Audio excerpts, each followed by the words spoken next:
Well, this is a YouTuber that so many people have been wanting me to check out that I've actually never seen before. So welcome into my coven, everybody. I'm your local mage Dark, and today we're going to be checking out the Fat Electrician for the very first time, with the Doom Turtle, America's only super heavy tank. Now, I don't know anything about the Fat Electrician, I just know that apparently he's really popular, and a lot of people have been wanting me to watch him. So that's what we're going to be doing today. If you want me to do more videos by the Fat Electrician, be sure to let me know. But let's get started. Sometimes I like to read several books, get in contact with historians that are experts on the subject, and make a pretty serious video. And other times, I like to get completely unhinged and rant about some stuff that I think is funny. And by sometimes, I mean today. Alright, well, I'm in for a treat then, apparently. I'm really big into war, so like war history, conflicts, etc. So I'm excited to learn about this, really am. Right now. Today we're talking about my favorite tank, ladies and gentlemen, America's only super heavy tank, the T-28, aka the Doom Turtle. Oh, that's it. Well, I can see why it gets the name Doom Turtle, but what a weird shape. It almost looks like it's got like a lance sword there sticking out the front, with like the shape of this big circle thing here. I know some other people might think, oh my god, it looks like a dick, but no. It looks more like a lance weapon to me personally, or something we would use for jousting. Now, I said this is my favorite tank, which is a completely unquantifiable metric. Despite that, somebody in the comments is still going to tell me that I'm wrong. So if you think I should have a different favorite tank, go ahead and tell me about it in the comments below. I don't really know a lot about tanks personally. I know quite a bit about guns, but not so much tanks. And maybe I'll do a video about that one too. Okay, and just to be clear, when it comes to me and things like tanks and planes and guns, favorite is not the best, it's not the most impactful, it's not the most historically relevant, it's just the coolest slash dumbest one around. And exactly, that's just how it should be, innit? You get loads of people like, oh my god, how could you say that this is your favorite when this has accomplished so much more? Like, can you suck my ding-a-ling? If I like the Lancaster Bomber, mate, I like the Lancaster Bomber. I don't give a shit about other planes and stuff. Let me like what I like. You shouldn't let somebody make you feel bad for liking something that other people may not. Enjoy what you want, people. in my opinion, this is it. So let's go ahead and get into this right after an awkwardly relevant word from our sponsors. This video is brought to you by War Thunder. This video is sponsored by I'm skipping forward because, admittedly, the guy likes to make his money, but I don't get any kind of restitution for it or payment for it or anything. I don't fucking know. But here we go, back to the video. A World War II era tank that was designed for one reason and one reason only, and that is to punch through the German Siegfried Line. If you don't know, the Siegfried Line is Germany's western border where they have essentially tried to fortify it to make it impenetrable to the Allied forces Oh, I see. approaching so that they can't break into Germany. It is Oh yeah, I mean, lines and fronts like this were really big during the war and everything. Had to kind of keep all your defenses safe and everything. I only know about the Ardennes, personally, in France, where they didn't really fortify it too much because they thought it was naturally impenetrable because of, you know, just its environment and everything, but them leaving that under-defended came back to bite them in the rear, unfortunately, but I really wish I knew more about it. Maybe I need to check out more history stuff. There's approximately 400 miles of concrete pyramids known as Dragon's Teeth, making it so tanks and other Allied vehicles can't pass through. Oh, that's what those are. I see those all the time during war stuff. I'm like, what the heck are those things? Dragon's teeth. That makes sense now. So they're purposely used to stop vehicles and other stuff. Well, that's freaking awesome. Didn't know that. Then on the other side of the Dragon's Teeth, you typically had other things that were meant to stop foot soldiers like moats, barbed wire, booby traps, and on the other side of those was over 18,000 bunkers with machine gun, mortar, and artillery positions. Yeah, that's basically what I expected when it comes to the war. That were going to, in theory, be able to mow down any ally trying to advance through those obstacles. Now, the American military and government knew about the Siegfried Line pretty much the entire time because German propaganda told them about it, and they portrayed it as completely impenetrable. Oh, that right there, everybody. You see, that's ultimately what caused the Austrian painter, I can't say his actual name, but you all know who I'm talking about. If you can hear my dogs going crazy, I'm sorry. And my parents just got home. But yeah, that's ultimately what caused him to lose the war. His ego, he got too cocky, too big for his own boots and everything. And that's why he lost. And there's Germany doing it again, unfortunately. Well, fortunately for us, but I don't know, you know what I mean. War's very difficult to kind of comprehend morality stuff, but yeah, they were too cocky.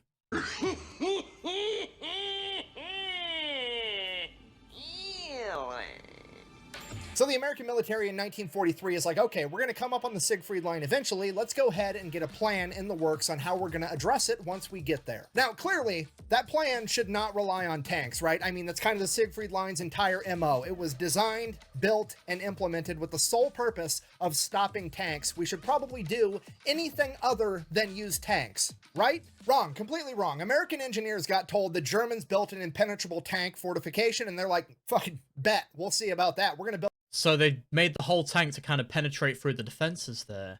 Wow, well, that's very interesting. But then again, during the war, they had to get very creative with what they did. One of my favorite examples of this is Pykrete. Look it up if you're interested. That was crazy how they came up with that. And of course, the bouncing bomb by Barnes Wallace and the Dam Busters. That's my dad's favorite part of the war, if you're wondering. A little bit of dark trivia for you. Yeah, I love the creative stuff they came up with during the war. A bigger, better tank that's going to drive right fucking through it. America! Fuck yeah! So the engineers True. got to work. This is called the AT project, and what they came up with was, surely there's spots along the Siegfried Line where the German military has a gap where they can drive their vehicles through, right? Has to be there. They can't just have 400 miles and they drive all the way around. There's got to be points where you can pass through it. Yeah, you think they'd try and exploit that, wouldn't you? You know, you can't get their own, they need to get their own vehicles in somehow, so they'd either be like, I'm not sure if this is a thing where they can remove it and then put it back into place, like they take out the dragon's teeth, allow the Germans to move through, and then replace it back like it never left. I'm not sure if it's like that, or if there really was, very long while away, there was like a weak spot you could get through.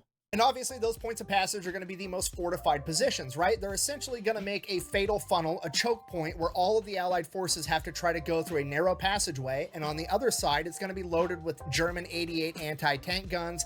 Oh, so I stand corrected. No, that's actually more clever, to be honest. Having them all funnel in through one area, so you can always predict where the enemy's going to come, so you can set things up accordingly, yeah.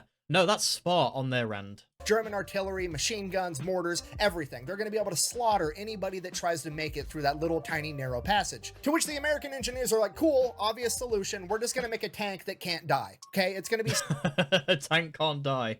I mean, everything dies, but I'm really curious to see what they came up with. So heavily armored that there's no anti-tank weapon or artillery piece known to man that could kill it. Then we're going to put a gun on it that's so big that it can shoot through concrete bunkers and take out the enemy. We're literally... Okay, wow. Okay, you ever hear the phrase, they responded with violence? That's literally what they're doing here. Jesus Christ. We're really gonna drive this gigantic, heavily armored tank directly into the enemy choke point, stand there, take all their anti-tank fire, be untouchable, and then we're gonna return fire and kill them first. Okay, Alright, but did this work? I'm curious. do you understand how gangster that is? This is the ultimate dad dick maneuver. Just straight up like, I know exactly what your plan is. I know what you want me to do so that you can beat me.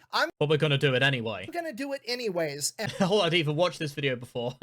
I just kind of knew where that was going. I'm still gonna win because fuck you. So they made the Doom Turtle, the T-28, America's only super heavy tank. This thing... I mean, that thing looks pretty menacing. Imagine that rolling up to you.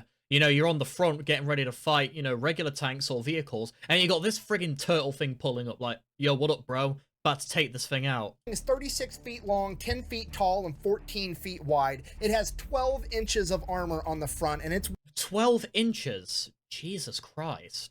Yeah, they really were not playing around with this ammunition storage, a Ford GAF V8 engine, individual tracks. Okay, the whole 9 yards basically for this thing, jeez. weighing in at 95 tons. Okay, approximately... Dang, 95 tons. 210,000 pounds. Okay, the human mind can't comprehend how heavy this tank actually is. It literally weighs as much as a blue whale, which also isn't helpful because most people haven't seen a blue whale. So pretty much about as much as your mother weighs. No, I'm just kidding.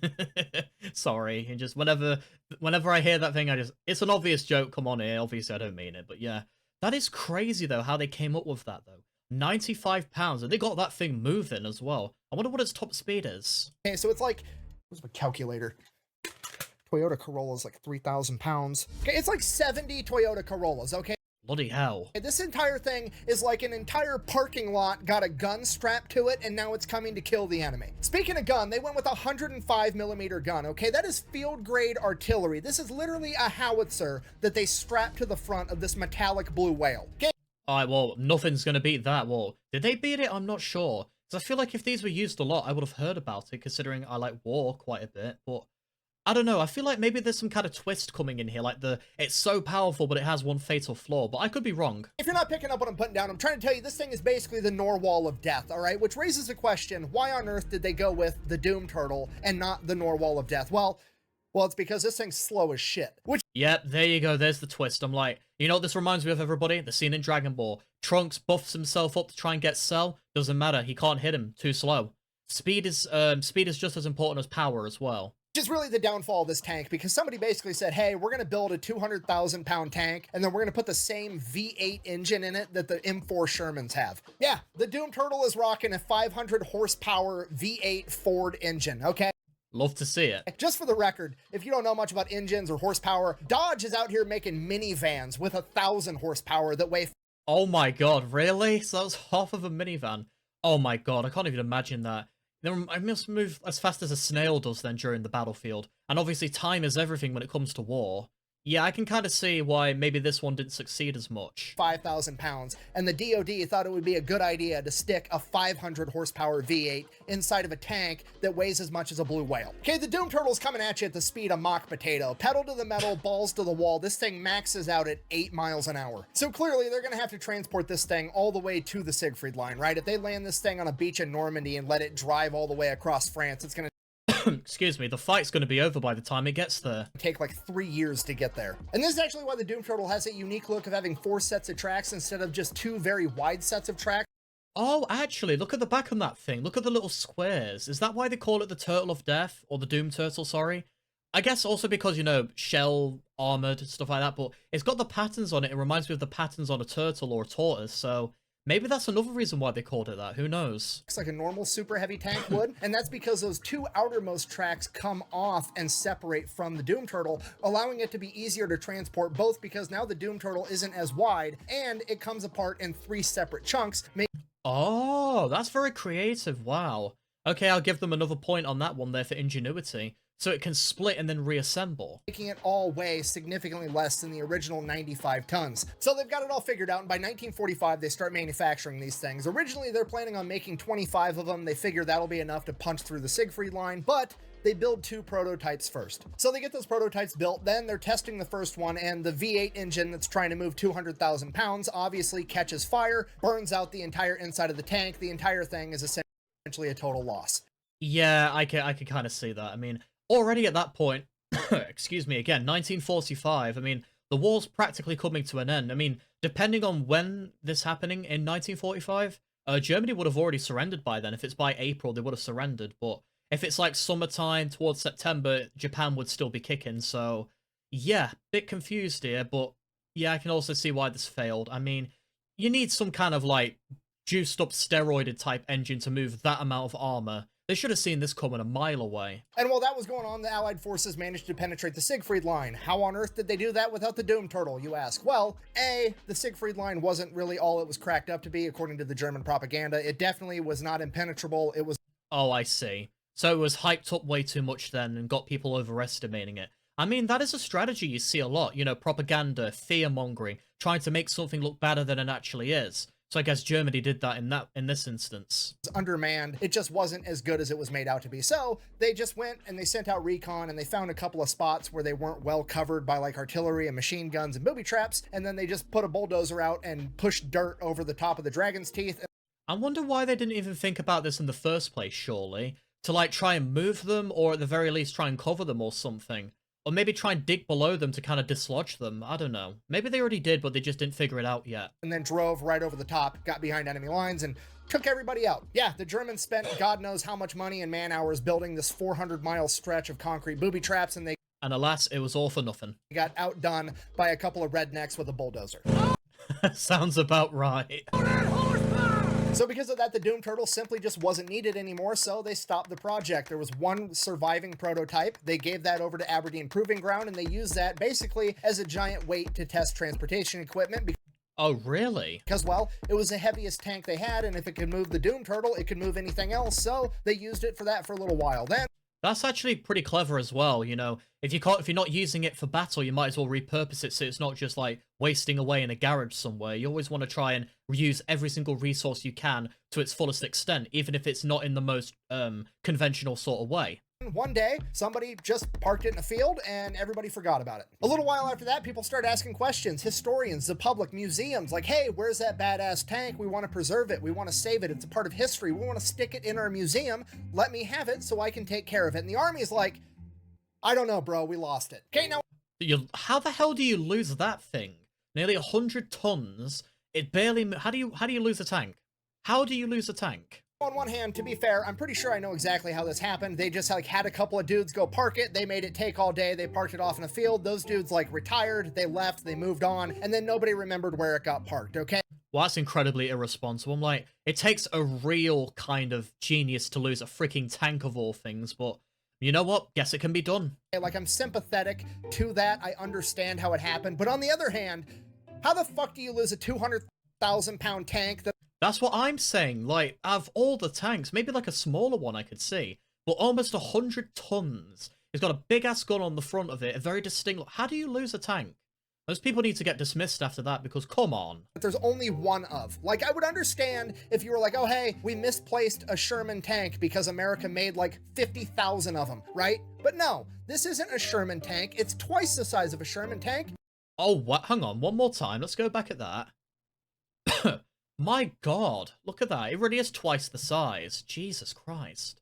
Again, imagine seeing this thing pull up when you're about to... You're expecting regular-sized tanks like this, and then this behemoth shows up at your front door. That'd be terrifying. Sherman tank, and there's only one of them, okay? You could park it in a parking lot full of tanks, and you would still be able to find it. How on earth did you manage to lose a blue whale with a gun attached to it? Okay? I have no freaking idea, mate. Genuinely no idea. Okay? Dude, where's my car? Where's your car, dude? Dude, where's my car? So that's it. It's just gone. It's MIA for the next 27 years. Nobody has any clue where this thing is at. 27 years? Really? Wow. And then one day, some hunter is out in the woods near a military base hunting, and he's like, hey, there's a... What the fuck?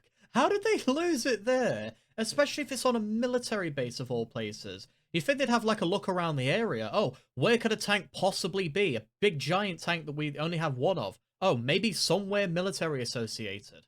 And there it is, just chilling in some trees. Fucking tanks sticking out of those bushes. Dude, there's your car. Yeah, you guys thought I was being silly earlier with that War Thunder ad, didn't you? When I stuck a couple of bushes on this giant tank and Oh, well, I missed the ad, but yeah, I would have got it if I did watch it. Pretended like that was going to conceal it. Well, history's on my side now because this bitch was incognito for 27 years. Well, I guess ghillie suits work for tanks, apparently, even though I think, correct me if I'm wrong, they actually did cover up tanks in camouflage and other stuff to kind of make it hidden a bit more. Because it had a couple of bushes on it. What now? So the hunter goes to the army. He's like, hey, I found this weird looking tank in the bushes. And they're like, oh shit, we've been looking for that thing. So the army then takes the tank. They give it to a museum in Fort Knox. So it's on display there for a little while. And then they decide that they're going to move it from Fort Knox to Fort Benning or Fort Moore Freedom, whatever the fuck it's supposed to be called now. The home of the infantry. They decide they're going to move it to the infantry museum at the home of the infantry. So they throw it on the HET trailer, the heavy equipment trailer, and they tow it all the way to Georgia. While they're towing it there, apparently they take a turn too hard and it breaks the chains off the HET trailer and the entire main cab of the tank flies into the ditch. Now, oh, bloody lovely, mate. You find the thing after almost 3 decades, and while you're driving it, you know, moving it out of its original museum, just kadoosh, and yep, it's fucked. Well, I'm assuming maybe they kind of repaired it, but yeah, that's really unfortunate. That actually, I'm going to be very quickly, that reminds me of the SS America, I'm pretty sure it is. There was a ship that was like left adrifted for so long, or it was being towed somewhere, and while they were towing it, it like got caught in the middle of a storm, and then it just like slowly withered away, broke apart piece by piece before eventually just sinking under the ocean. They went through so much effort trying to move it, and it was gone because of a freak accident. granted, it was just the main cab of the Doom Turtle, so it didn't have the 2 outermost tracks, which is like a significant amount of weight, but still, the main cab is 60 tons flying off your trailer into the ditch, so that's terrifying. Obviously, the Doom Turtle, completely fine, the paint got scuffed, no big deal, get it back. Oh, okay, it's alright. Back on the trailer, they get it where it's going. Now, here's my issue. I know for a fact that there are pictures of the Doom Turtle in a ditch somewhere in Georgia. I need those pictures. That would actually be pretty incredible to see, just like the wreckage or like things scattered about from that giant tank. Someone has them on their cell phone. This happened in like 2017, 2018. Oh, then absolutely they'd have some then if it's only 2017. Jeez. Everybody's having a friggin' smartphone nowadays. 2019, somewhere around there. I know one of the drivers in that convoy took a picture of it with their smartphone. It has to have happened. I want that picture for history so I can get it to the museum, okay? Get me that picture. What are you waiting for? Chinese New Year? Go, go, go. Sorry, so that's it. That's the end of the story. They get it to the National Infantry Museum, and that is where it is on display today. So Oh, wow. Hold on. Yeah, again, one more time. Let's go back. Yeah, that thing really does stand out like a sore thumb compared to all the other tanks. Again, it's just because of the big thing here at the front. Again, it looks like a lance weapon, like a lance sword.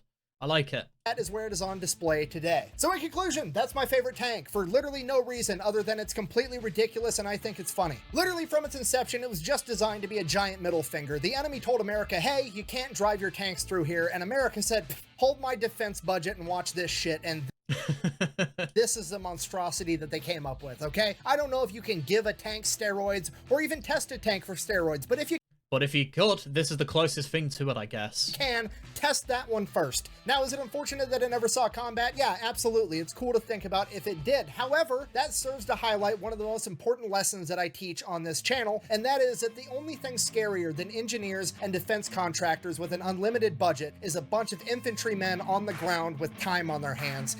Oh yeah, they could come up with friggin' anything. That's what actually gets shit done. Thank you for watching. Best way to support the channel is go buy some merch.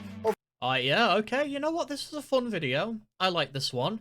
So yeah, the Doom Turtle, America's only super heavy tank by the Fat Electrician. Yeah, I quite enjoyed this video. Again, I enjoy looking at some history related things, and if you guys want to see me check out some more of the Fat Electrician, be sure to let me know in the comments. We're pushing 4,000 subscribers very soon. I'm going to reveal in this video, and I might do another post about it, we're doing a 4,000 subscriber Q&A. So if you want to think about some comments and stuff to leave me, be sure to go and do so. But for now, I'm your local Mage Dark. If you want to join the Discord, go down to the description and check that out. Same with my Twitch, I stream every so often. But I'll see you guys in the next video. Take care, my disciples.